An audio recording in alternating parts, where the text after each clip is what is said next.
Want to get this briefing by email? Here's the sign up. Good evening. Here's the latest. Damon Winter, The New York Times, 1-0-3. President Trump's latest attempt at a travel ban was blocked just hours before it was to take effect, by the same federal judge in Hawaii, Derek K. Watson, who blocked the second ban from taking effect in March.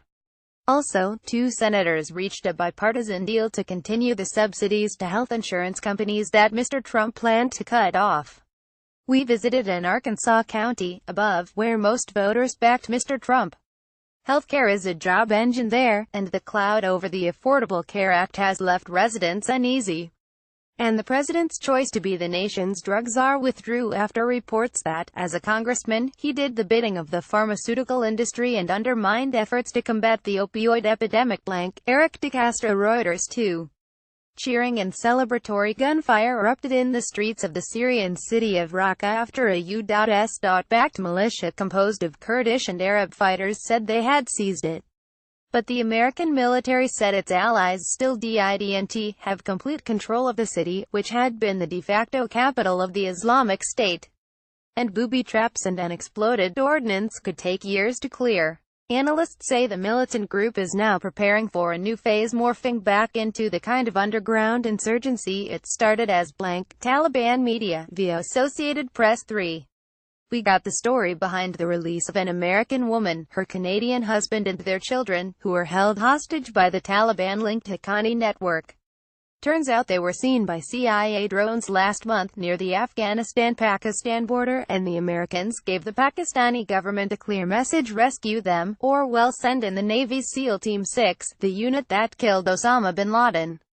Within hours, Pakistani forces were mobilized. Andrew Kraft, Fayetteville Observer, via Associated Press 4. On our podcast The Daily, we discuss the case of Sergeant Bowie Bergdahl, who walked off a military base in Afghanistan in 2009. He pleaded guilty on Monday to desertion and endangering the troops sent to search for him. An Army judge will determine his punishment after sentencing hearings that begin next Monday. Jim Wilson, New York Times 5. The fires in Northern California are still burning, but residents and public officials are beginning to grapple with the mammoth cleanup. Some of the burnt debris is toxic. Rents for undamaged homes are skyrocketing, and there's worry that the largely immigrant workforce in the vineyards won't be able to afford to stay.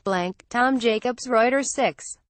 Ireland is also in the middle of a big cleanup, after one of the most powerful storms ever recorded in the northeastern Atlantic tore across the island, killing at least 3 people. The powerful winds from the remnants of Hurricane Ophelia carried dust from the Sahara and smoke from Iberian wildfires north, turning the sky over much of Britain, including London, above, a rusty orange. Andrew Tuth, Getty Images 7. The billionaire hedge fund manager George Soros gave the bulk of his wealth to the Open Society Foundations, the group he founded to promote democracy and human rights. In recent years, Mr. Soros, 87, has moved about $18 billion of his money into Open Society, making it the second largest foundation in the U.S. The largest is the Bill and Melinda Gates Foundation. Kirsty Wigglesworth, Associated Press 8. George Saunders' first novel, Lincoln in the Bardo, won the Man Booker Prize, making it the second year in a row that Britain's most prestigious literary award has gone to an American. The novel unfolds in a cemetery in 1862, where a grieving Abraham Lincoln visits the crypt that holds the body of his 11-year-old son, Willie, who died of typhoid fever. The judges will most likely face a renewed backlash from critics who have complained that the prize has become Americanized.